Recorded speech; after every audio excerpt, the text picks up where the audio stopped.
गिरिडीह के वकालत खाना परिसर में मंगलवार को दोपहर 4 बजे भाजपा नेता चुन्नूकांत ने झारखंड सरकार पर तीखा हमला बोला। उन्होंने नेता प्रतिपक्ष बाबूलाल मरांडी को कथित तौर पर झूठे मुकदमों में फंसाने और जान से मारने की धमकी दिए जाने को लेकर हेमंत सोरेन सरकार की कड़ी आलोचना की। चुन्नूकांत ने कहा कि यह शर्मनाक है कि झारखंड जैसे राज्य में लोकप्रिय नेता बाबूलाल मरांडी को राजनीतिक विद्वेष के चलते निशाना बनाया जा रहा है।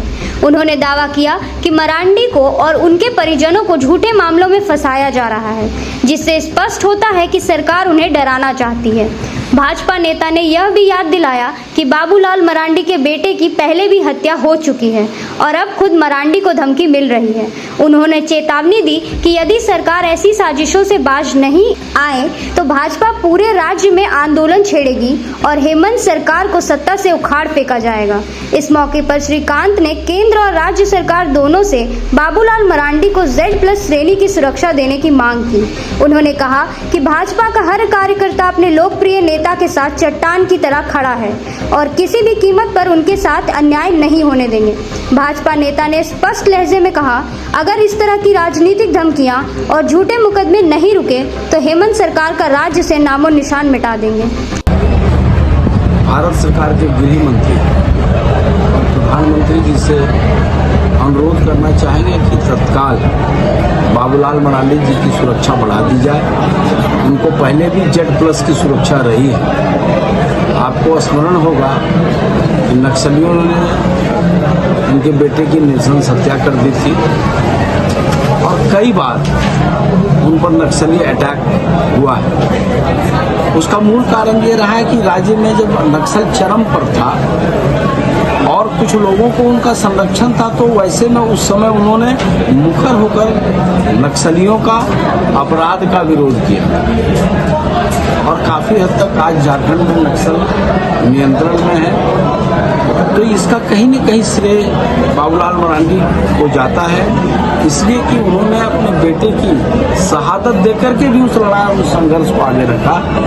इसलिए ऐसे राजनेता की सुरक्षा की जवाबदेही देश की सरकार की, राज्य सरकार की होगी। राज्य सरकार को तो जो करना है वो क्या करेगा ये तो जगविदित है।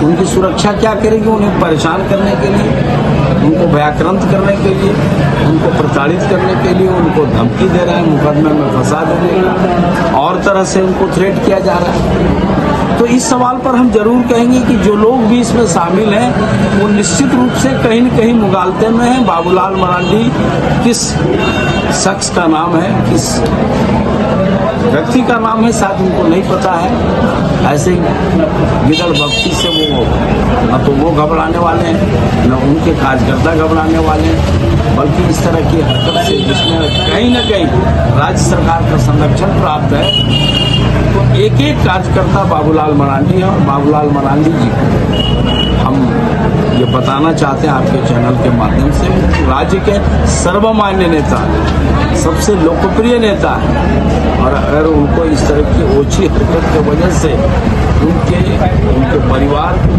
किसी भी तरह की जान माल के नुकसान हुई तो झारखंड की जनता चुप नहीं बैठेगी, भाजपा के लोग चुप नहीं बैठेंगे और हम लोग सरकार का ईंट से ईंट बजवा देंगे। इस तरह की हरकत उनको महंगा साबित है। अब आपके शहर गिरिडीह में स्पाइसविला रेस्टोरेंट का सेकंड ब्रांच खुल चुका है। यहाँ आप अपने फैमिली और फ्रेंड्स के साथ आकर लुत्फ उठा सकते हैं लजीज व्यंजनों का। हमारे यहाँ सभी तरह के फूड आइटम अवेलेबल हैं, तो एक बार अवश्य पधारें। हमारा पता कॉलेज मोड़ गिरिडीह।